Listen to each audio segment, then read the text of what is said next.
In analyzing the evolution of digital information dissemination by 2026, it is essential to disambiguate two architectural paradigms, the social graph and the interest graph. While superficially both serve to organize the Internet's vast content landscape, their underlying mechanics and strategic implications differ markedly. This distinction serves not merely as academic taxonomy, but as the linchpin for contemporary attention strategy. Scene 1. The social graph's legacy.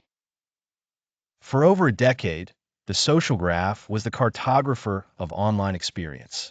It mapped relationships and prioritized content based on a user's explicit connections, friends, followers, or professional contacts. Information flowed through a predictable network. If you followed Isaac, Isaac's shared articles, videos, and thoughts populated your feed. Authority and reach were thus inherited from one's network size and relational depth. This architecture reinforced traditional hierarchies. Brands with larger followings enjoyed exponential reach. Newer entrants confronted daunting structural barriers. Scene 2. The rise of the interest graph.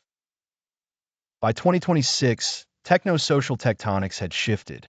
The interest graph replaced connections with affinities as organizing principles.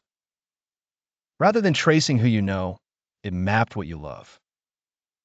Algorithms, now deeply integrated with advanced computer vision and natural language processing, tracked granular behavioral signals, dwell time, engagement velocity, sentiment polarity, and consumption patterns.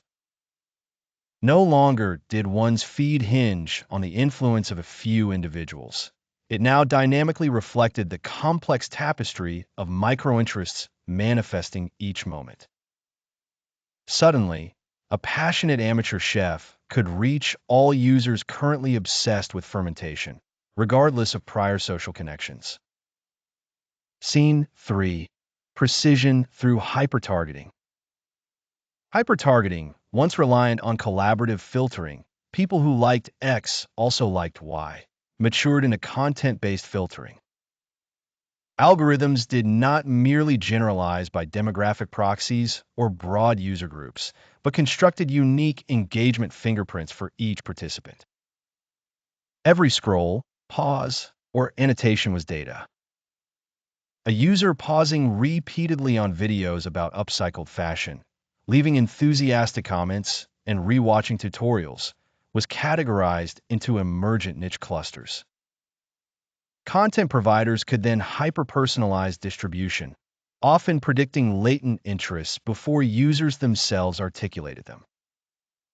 The result: engagement became both more individualized and more intense. Scene 4. Algorithmic discovery epoch. The current era is defined by algorithmic discovery rather than search and follow behaviors. The most vibrant feeds are no longer collections of posts aggregated from followed accounts. Instead, unconnected algorithms operate as dynamic matchmakers, assessing both the subject matter of the content and the receiver's ephemeral context or mood. Here, the algorithm assembles a personalized mosaic, matching the DNA of content, aesthetic, tone, and inherent topicality, to the DNA of the user's immediate proclivities. The implication is radical. Virality and reach are now uncoupled from social capital and are attained through resonance with emergent, highly focused audience nodes. Scene 5. The end of follower gatekeeping. Strategically, the interest graph democratizes distribution. Traditional gatekeeping, having millions of followers or brand legacy, diminishes in importance. If a post deftly articulates or visualizes a concept of intense interest, even from a previously unknown source, it is surfaced to clusters where demand intensity is highest. This meritocratic filter disproportionately benefits newer, agile creators who can tap into niche-specific storytelling. Success hinges not on universal appeal, but on precision, relevance, and timing within discrete interest pools.